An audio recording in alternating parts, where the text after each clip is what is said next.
পর্বের শুরুতেই আমরা দেখতে পাই পয়লা বৈশাখ উৎসব আয়োজনে চৌধুরী বাড়ি নানান রঙে সেজে ওঠে। সেখানে একে একে পারফরমেন্স করে দেখায়। এদিকে কম্পাস ঋত্বজাকে বলে, ঠিক আছে, আমি আজকে আর তোমাদের কোনো কথাই মাথা দেব না, কিন্তু তোমাদের দুইজনকে নাচ করে দেখাতে হবে। নাচ করার কথা শুনে পৃথা চমকে ওঠে এবং ঋত্বজা বলে, কি বলছিস তুই এসব? আমাদের কি এখন আর সেই বয়স আছে? কম্পাস বলে, তোমাদের কি এমন বয়স হয়েছে মা? তোমরা চাইলে এখনও 10টা গোল দিতে পারবে। তাছাড়া তুমি তো বলো আমাকে পেয়ে নাকি তোমার সব কিছু পাওয়া হয়ে গেছে। তাহলে যাকে পেয়ে সবটা পেয়েছ তার আবদার রাখবে না? পরবর্তীতে বাড়ির সবাই জোড়াজড়িতে পৃথা এবং ঋত্বজা নাচ করে দেখায়। পরের সিনে অখিলেশ চৌধুরী গয়নার বাক্সগুলো নিয়ে আসে। সেটা দেখে মোনালিসা মনে মনে খুব খুশি হয় এবং সেনাপতিকে মেসেজ করে জানিয়ে দেয় গয়নাগুলো বাড়িতে চলে এসেছে, রেডি থাক, আমি সিগন্যাল দিলে চলে আসবি। এদিকে অখিলেশ চৌধুরী গয়নাগুলো এনে ঋত্বজাকে দিয়ে বলে, গয়নাগুলো খুব সাবধানে রাখবে, আমরা কিন্তু খুব ক্রাইসিসের মধ্যে দিয়ে যাচ্ছি। পরবর্তীতে সেখানে কম্পাস এসে জিজ্ঞেস করে, মা, কি এমন সমস্যা হয়েছে যার কারণে গয়না বন্ধক রেখে ব্যাংক থেকে লোন নিতে হবে? ঋত্বজা বলে, তোকে না বলেছিলাম একটা কথাও বলবি না, বড়দের মাঝখানে একটা কথা বলতে আসিস, এটা বড়দের করতে দে।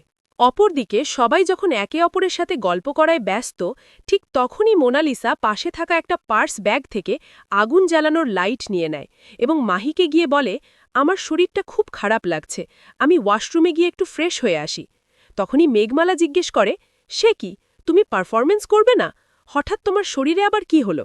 মোনালিসা বলে, আসলে সকালে ভাজা পোড়া খেয়েছিলাম, তাই হয়তো অ্যাসিডিটি হয়েছে, মাথাটা ঝিমঝিম করছে। তখনই কম্পাস এসে বলে, তাহলে মোনা ম্যাডাম আপনি বাড়ি চলে যান। বাড়ি যাওয়ার কথা শুনে মোনালিসা নাটক করে ইমোশনাল হয়ে বলে, তুই আমাকে এখনও সন্দেহ করছিস, তাই বাড়ি থেকে তাড়িয়ে দিচ্ছিস? কম্পাস কিছু না বলে চুপচাপ দাঁড়িয়ে থাকে। তখন মোনালিসা বলে, যদি তোদের অবিশ্বাস থাকে তাহলে আমি এখানে আর থাকব না, আমি বাড়ি চলে যাচ্ছি। পরক্ষণে কম্পাস বলে, আরে আমি তোমাকে এমনি বলেছিলাম, তুমি ওপরে যাও, গিয়ে ফ্রেশ হয়ে আসো।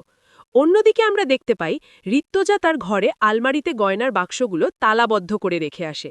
এদিকে সুযোগ পেয়ে মোনালিসা ধীরে ধীরে সিঁড়ি বেয়ে ওপরের দিকে উঠতে থাকে এবং সাথে থাকা আগুন জ্বালানো লাইট দিয়ে সাজানো ফুলে আগুন লাগিয়ে ওয়াশরুমে চলে যায় এবং সেনাপতিকে সাথে নিয়ে ঋত্বজার ঘরে ঢুকে আলমারি থেকে গয়নাগুলো সেনাপতিকে দিয়ে বাইরে পাঠিয়ে দেয়।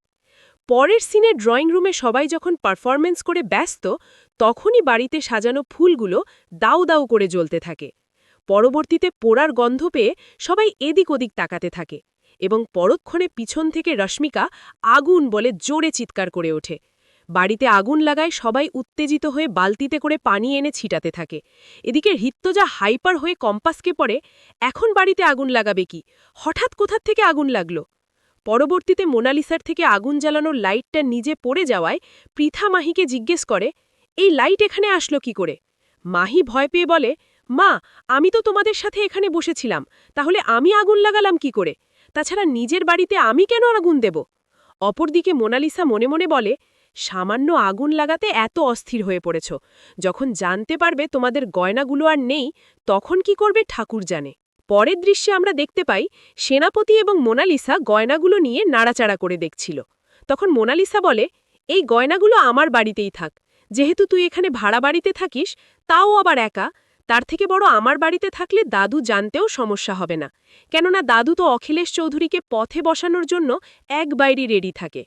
মোনালিসার কথা শুনে সেনাপতি বলে, তুই কি পারবি সবটা সামলে নিতে? তাছাড়া কি মনে করছো এই গয়নাগুলো নিয়ে আমি পালিয়ে যাব? সেনাপতি এটাও বলে যে আমার মা এখনো জেলে আছে, মাকে না নিয়ে আমি কোথাও যাব না। পরবর্তীতে মোনালিসা বলে, কমলেশ চৌধুরী অখিলেশ চৌধুরীকে পথে বসানোর অনেক প্ল্যান করেছে, কিন্তু ওরা যখন জানতে পারবে ওদের প্ল্যানের একটা অংশ আমরা সেরে ফেলেছি, তখন আমাদের সাপোর্ট করবে। শেষ পর্যায়ে মোনালিসা মনে মনে বলে, বিহান কম্পাসের প্রেম যেন উথলে পড়ছে। আজকে রাস্তায় শান্তিতে ঘুমিয়ে নাও, পড়ার তোমাদের শান্তিতে ঘুমাতে হবে না। অন্যদিকে আমরা বিহান কম্পাসকে দেখতে পাই। বিহান কম্পাসকে বলে, তোমার কি এই ঘরে শুলে ঘুম হবে? কেননা তুমি তো ত্রিলোচন টিকে হয়ে একা একা ঘুমাতে। বিহান এটাও বলে যে আমি তোমার কাছে যেটা চাইব সেটা দিবে। কম্পাস আমতা আমতা করে বলে, বলুন আপনার কি চাই?